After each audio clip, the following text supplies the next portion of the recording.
आयोजित बीजेपी ने पेश किया 11 साल का रिपोर्ट कार्ड।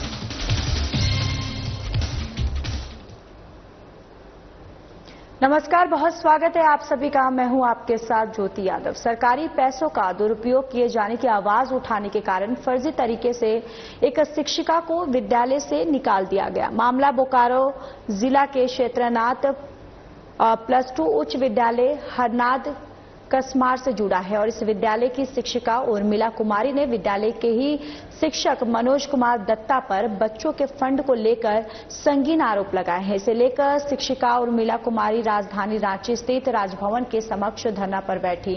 उन्होंने क्या कुछ कहा, आपको भी सुनवाते हैं। ना पहले की बात है ये, और इन 37 महीनों में मैंने हर जगह पत्राचार किया है।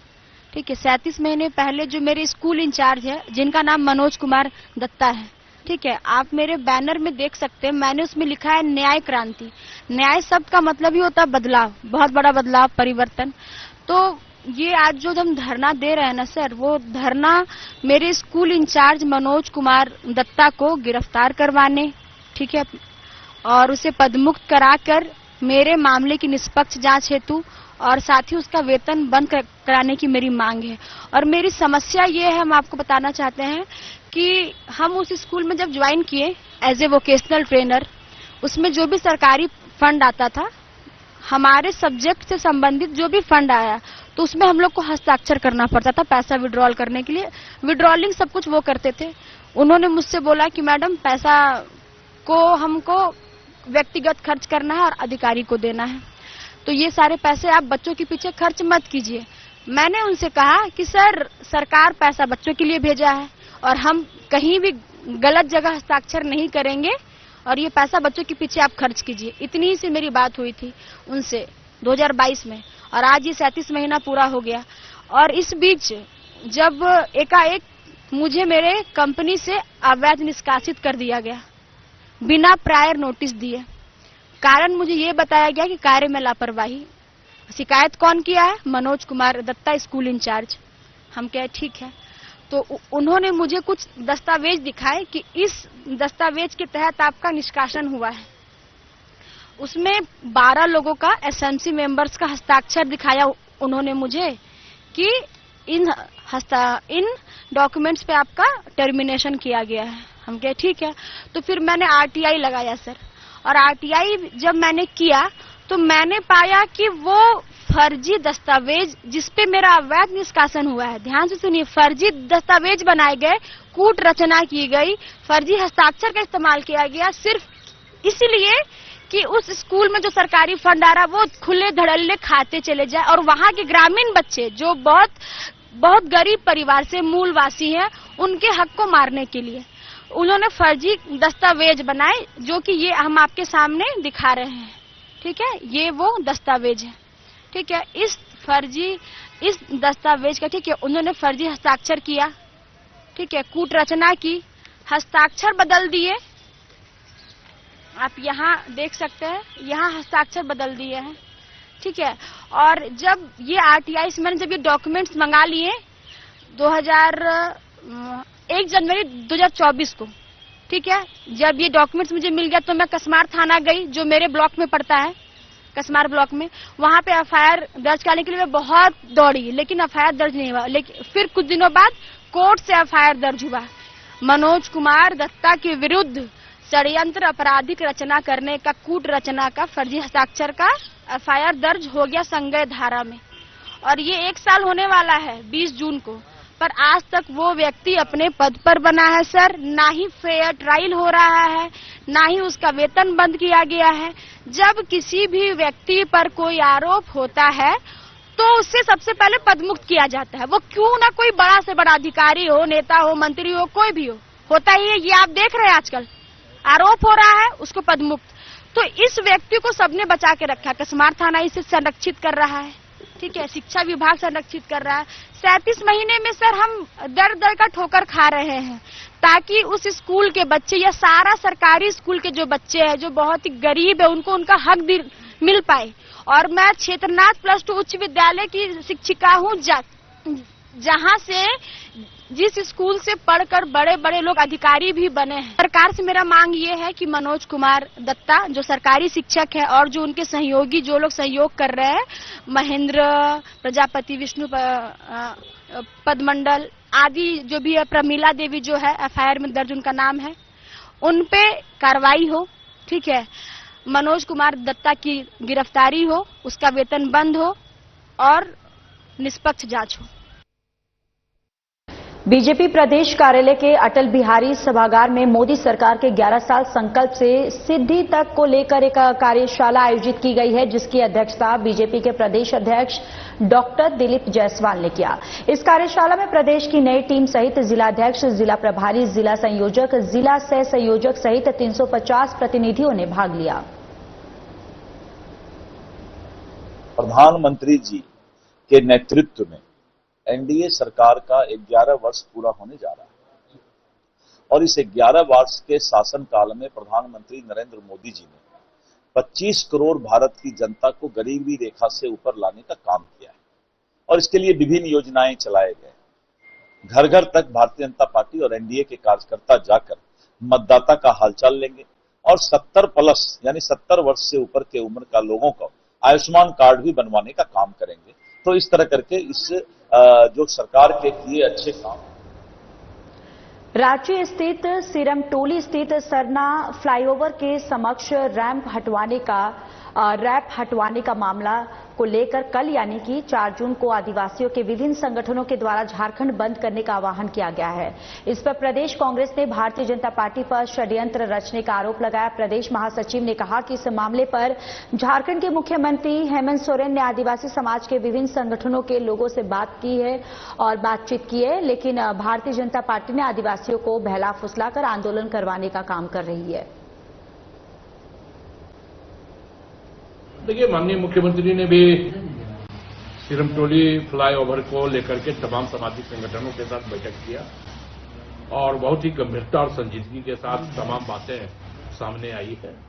हमें लगता है कि भारतीय जनता पार्टी के नकारात्मक रवैये के कारण इस तरह की प्रकरण राज्य में लगातार जारी रहता है, क्योंकि भारतीय जनता पार्टी यह चाहती नहीं है कि इस राज्य का विकास हो और जब भी विकास की बात होती है तो भारतीय जनता पार्टी कुछ न कुछ अड़ंगा उसमें लगाने का काम करती है। स्वाभाविक तौर पे राज्य का विकास हो रहा है, तमाम चीजें तमाम संगठनों के सामने माननीय मुख्यमंत्री ने भी साझा किया है, कई दौर की बैठकें भी हुई है और यह लोकतंत्र है, डेमोक्रेसी है। डेमोक्रेसी में आंदोलन करने का, अपनी बात रखने का अधिकार हर व्यक्ति को है। बोकारो के पूर्व बीजेपी विधायक बिरिंची नारायण ने वर्तमान कांग्रेस विधायक श्वेता सिंह के द्वारा 2 पैन कार्ड, 4 वोटर कार्ड और 2 आवास का किराया जमा नहीं करने और हल्फनामे में इसकी सूचना छुपाने के मामले में इलेक्शन कमीशन और राज्यपाल को पत्र सौंपा था। इसे लेकर पूर्व विधायक चास एसडीएम प्रांजल ढांडा से मुलाकात की। पूर्व विधायक बिरिंची नारायण ने कहा कि वर्तमान विधायक ने अपने नॉमिनेशन पत्र में जानकारी छुपाने का काम किया है और इस पर जल्द से जल्द जांच कर कार्रवाई करने की मांग की है। बुलाया था, नोटिस भेजा था कि आप कृपया सदैव उपस्थित होकर और मुझे बताएं, तो मैंने आज मिलकर के उनसे आग्रह किया है। मैंने लिखित भी दिया है। चारों जो आईडी हैं, वोटर आईडी हैं, उनका जिक्र बाकायदा लिख कर दिया है, जिसमें एक बिहार का था। और मैंने ये भी उनको बताया है कि जिस समय चुनाव हो रहे थे उस समय झारखंड के चुनाव, उस समय ये सारे के सारे आईडी जीवित थे। तो ये जांच का विषय अभी हाल में मैं 24 के बाद देख रहा हूं कि 2 आईडी डिलीट भी करा दिए गए हैं। मैंने ये भी कहा है कि भाई 24 के बाद आखिर आईडी क्यों डिलीट कराया गया, किन परिस्थितियों में डिलीट हुआ, ये भी जांच का विषय है।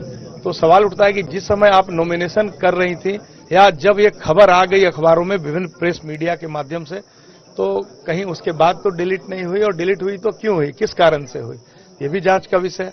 साथ ही मैंने आग्रह किया है कि ये सीधे सीधे ऑफिस ऑफ प्रॉफिट का मामला बनता है, क्योंकि जब हम इलेक्शन कमीशन में हलफनामा डालते हैं, जब शपथ पत्र भरते हैं नॉमिनेशन के दरमियान, तो उसमें लिखते हैं कि हमारा कोई ड्यूज नहीं है, कोई भी बकाया हमारा नहीं है, हम नो ड्यूज सर्टिफिकेट लगाते हैं।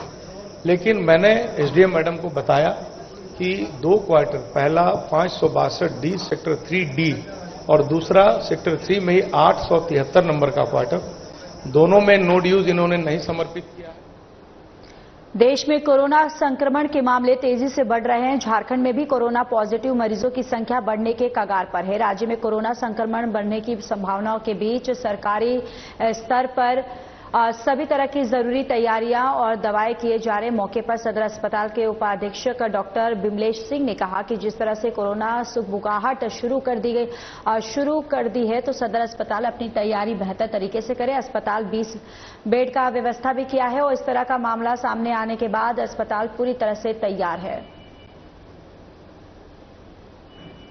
हालांकि कि हमारे झारखंड में एक ही 2 केस सामने में आया है, लेकिन जहां तक तैयारी का सवाल है सदर अस्पताल पूर्णतः तैयारी अपना किए हुए है। आइसोलेशन वार्ड में करीब हम लोग 20 बेड की व्यवस्था किए हैं, जो कि ओनली फॉर कोविड है। और जहां तक ऑक्सीजन की व्यवस्था है सप्लाई का, पूर्णतः हम लोग सही है। जांच की व्यवस्था पूरी है। अभी हम लोग जांच कोविड का एंटीजन टेस्ट से कर रहे हैं, लेकिन कंफर्मेशन हम लोग करने की व्यवस्था रिम्स में भेज के कराते हैं। लेकिन हमको लगता है कि हम लोग 1 सप्ताह के अंदर अपने यहाँ भी हम कोविड RT-PCR का इन्वेस्टिगेशन शुरू करेंगे। नहीं, अभी तक सदर अस्पताल में कोई भी मरीज कोविड का सामने में नहीं है।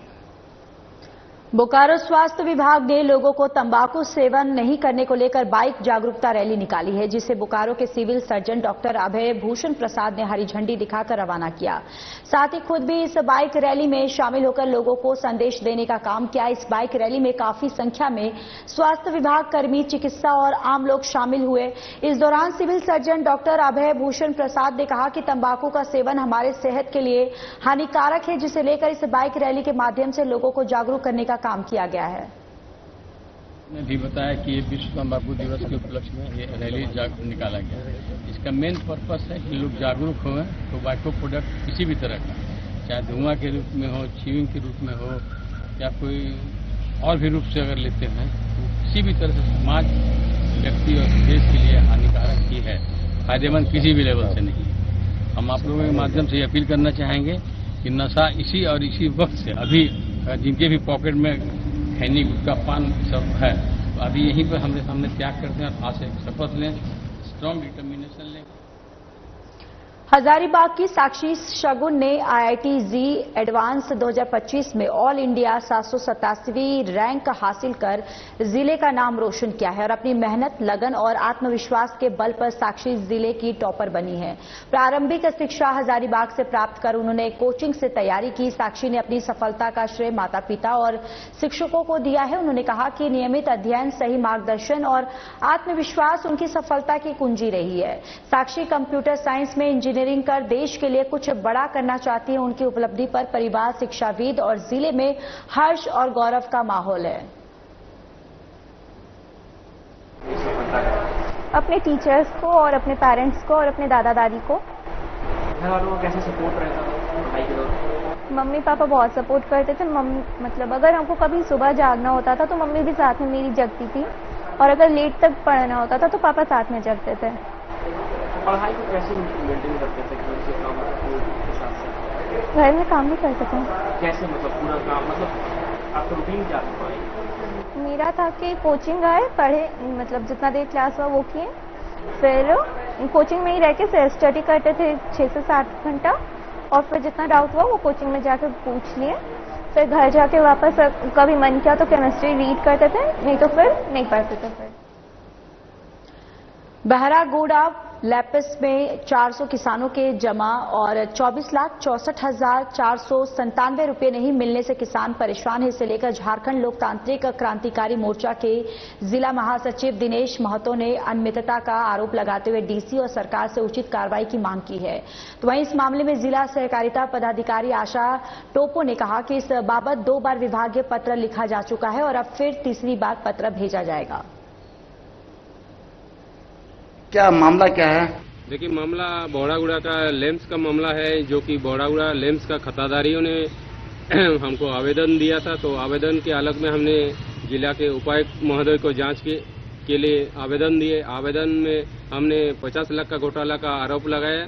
तो उपायुक्त महोदय ने जांच किया। जांच में 27 लाख का पुष्टि हुआ। पुष्टि होने के बाद जिला सहकारिता पदाधिकारी ने लेम्स के सचिव को आदेश दिया कि खाताधारियों को नियमानुसार भुगतान करने के लिए जनवरी माह में निर्देश दिया, परंतु 5 महीना बीत जाने के बावजूद भी अब तक खाताधारियों को पैसा नहीं दिया जा रहा। लेम्स के लैंड जैसे धान अभी प्राप्ति करती है तो 2011-12 या 12-13 में धान अधि प्राप्ति जब वो लोग कर रहे थे, क्योंकि मैंने अभी जांच कराया है, जांच रिपोर्ट के हिसाब से मैं जवाब दे रही हूँ कि हमारे सहायक निबंधक सर्व समिति घाटशिला अंचल और वहाँ के जो कोऑपरेटिव एक्सटेंशन ऑफिसर है उनकी संयुक्त टीम जांच की थी और उनकी जांच रिपोर्ट के अनुसार उन्होंने यही बोला है कि धान अधि प्राप्ति मद में हथालन और परिवहन मद में जो पैसा मिलना था जेएफसी से वो नहीं मिला था और वो पैसा उन्होंने जमावृद्धि का यूज किया और वो अभी भी 1 करोड़।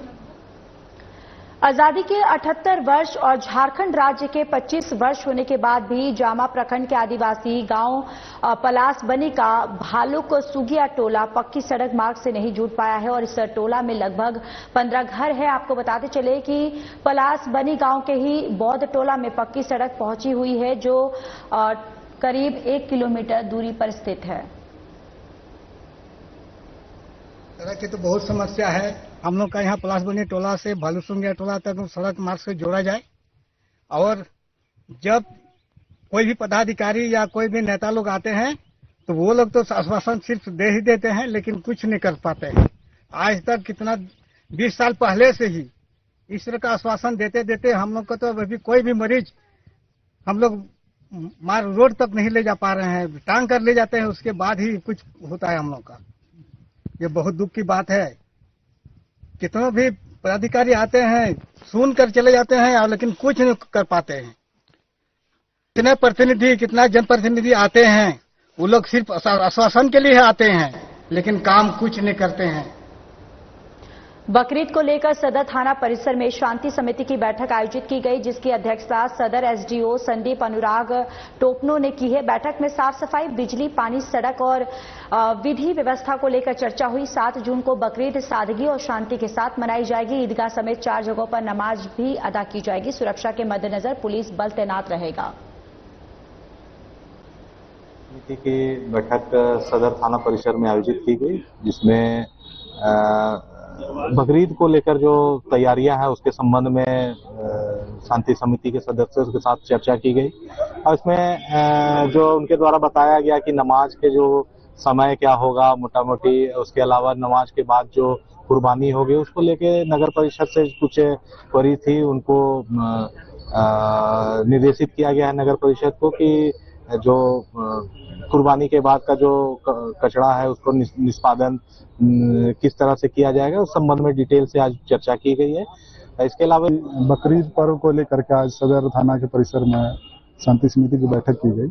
इसमें शांति समिति के सदस्यों द्वारा जो भी पर्व को लेकर के जो भी तैयारी है उस विषय में चर्चा की गई और इसमें जो भी बिंदु उन लोगों के द्वारा इंगित किए गए हैं बिजली, पानी, साफ सफाई को लेकर के उसमें संबंधित विभाग को निर्देशित कर दिया गया है और खास करके इस पर्व के अवसर पर वेस्ट निस्तारण का जो समस्या रहता है उसके संबंध में विस्तारपूर्वक चर्चा। हजारीबाग के आनंदा महाविद्यालय में नामांकन प्रक्रिया में अनियमितता और फीस वृद्धि को लेकर छात्रों में आक्रोश देखा गया। छात्रों का आरोप है कि स्पोर्ट्स कोटा समेत कई मामलों में उन्हें नामांकन से वंचित किया जा रहा है, जबकि आर्थिक स्थिति कमजोर होने पर आधा नामांकन देने का विकल्प होते हुए भी उसे लागू नहीं किया जा रहा है और साथ ही फीस में बढ़ोतरी को लेकर भी नाराजगी है। तो वहीं कॉलेज प्रशासन का कहना है कि नामांकन प्रक्रिया नियमों के तहत हो रही है और शिकायतों के समाधान का प्रयास जारी है। कॉलेज में दिन पे दिन बच्चा लोग के साथ भविष्य के साथ खेला जा रहा है। बच्चा स्पोर्ट्स कोटा में स्टेट लेवल का खेला हुआ बच्चा को 1% के लिए यहाँ से कॉलेज से घुमा दिया जाता है। कोई बच्चा को हाफ पेमेंट के लिए आता है तो वो बच्चा को भी कॉलेज से भगा दिया जाता है। 4 दिन 5 दिन बच्चा लोग को कंटिन्यू दौड़ना पड़ता है। अगर ये बच्चा पैरवी लेके आएगा तब ये कॉलेज में एडमिशन हो पाएगा, वरना एडमिशन नहीं हो पाएगा। दूसरा बात है यहाँ पे प्रत्येक साल फी वृद्धि 2-2, 3-3 हजार किया जा रहा है। और अगर बच्चा लोग अपना डिमांड को लेकर यहाँ कुछ भी करता है तो पुलिस प्रशासन को बुला के बच्चा लोग को डराया जाता है, धमकाया जाता है, बच्चा लोग को फेल करने का धमकी दिया जाता है। यहाँ का टीचर लोग का कहना है अगर मेरे पास ट्यूशन नहीं पढ़ेगा तो तुमको फेल कर दिया जाएगा। और इसी तरह से हर बच्चा के भविष्य के साथ यहाँ हर लोग खेल रहे हैं। आज क्या हुआ? बच्चों का जो मांग है, छात्र नेता हैं लोग कुछ कॉलेज में जो आए दिन परेशानी पैदा करते हैं। किस तरीके से परेशानी पैदा करते हैं, जबकि हम हमेशा उपलब्ध हैं, प्रिंसिपल रहें या न रहें, हर एक समस्या को सुनने के लिए। हाँ, आर्थिक समस्या हमारे से पड़े है, इसलिए उस पर हम निर्णय नहीं ले पाते हैं। बाकी जितनी समस्याएं हैं, अब इन लोगों का डिमांड है कि आप प्रिंसिपल चैम्बर में बैठिए। आखिर हमारा ड्यूटी अपने डिपार्टमेंट में भी है, लेकिन और यहाँ पर स्टाफ को जानकारी है, जो आते हैं बच्चे वहाँ पर कोई समस्या को लेकर के तो उनको रीडायरेक्ट कर दिया जाता है कि कॉमर्स डिपार्टमेंट में चले जाओ, वहाँ सब बैठे हुए हैं और हर एक की समस्या को हम आसानी से सुलझाते हैं और सॉल्व करने का भरसक। राजधानी रांची में अवैध बालू का चलन की खबर बनाने वाले पिठौरिया के पत्रकार विजय गोप पर हुए हमले को लेकर एसएसपी या डीआईजी चंदन सिन्हा ने पत्रकारों के प्रतिनिधि मंडल से कहा कि 24 घंटे में सभी आरोपी महिला माफियाओं की गिरफ्तारी होगी। एसएसपी ने थानेदार को निर्देश दिया है।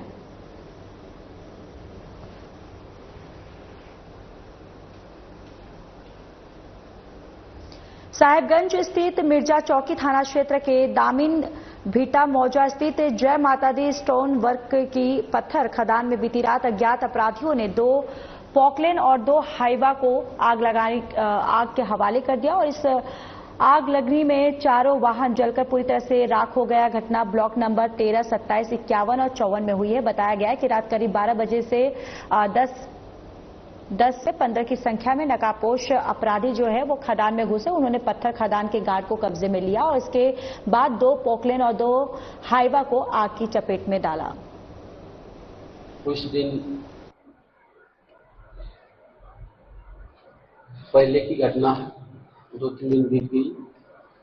हमारे मिर्जाचौकी क्षेत्र का पहाड़ में पोकलेन को जलाया गया और कुछ दिन पहले ललबटिया में गोली फायरिंग बदमाशों के द्वारा किया गया। उस हादसे को मैं भारी निंदा करता हूं। तो साथ ही साथ सभी व्यापारियों को और हमारे सभी क्षेत्रवासियों को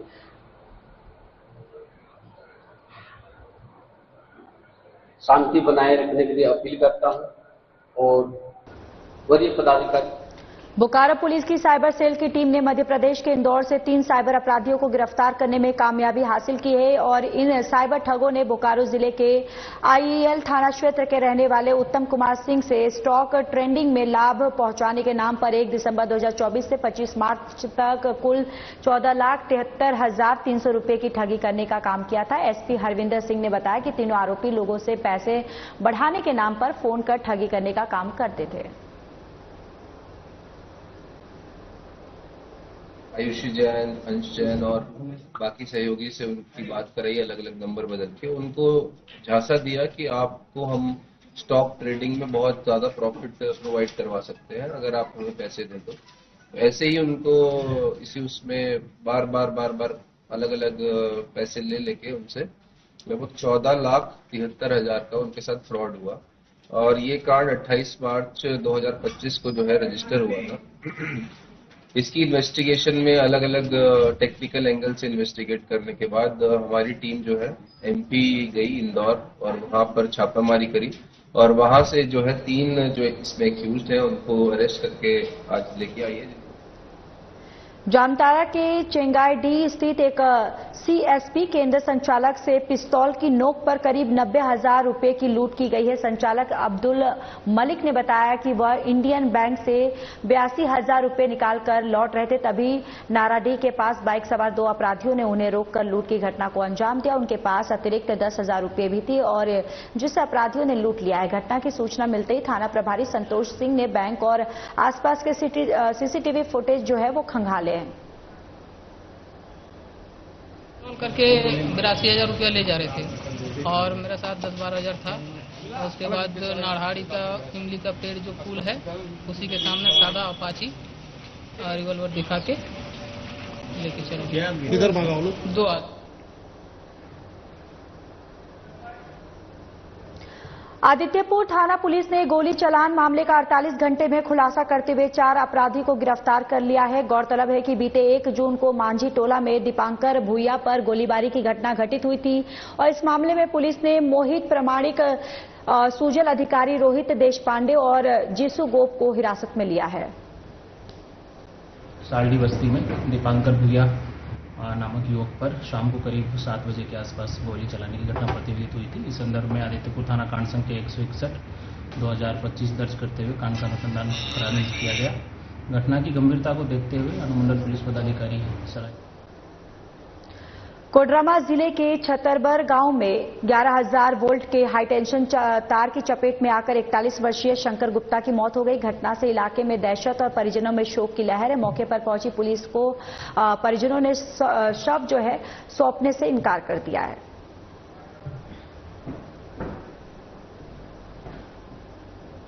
चलिए, इस बुलेटिन में इतना ही। नमस्कार।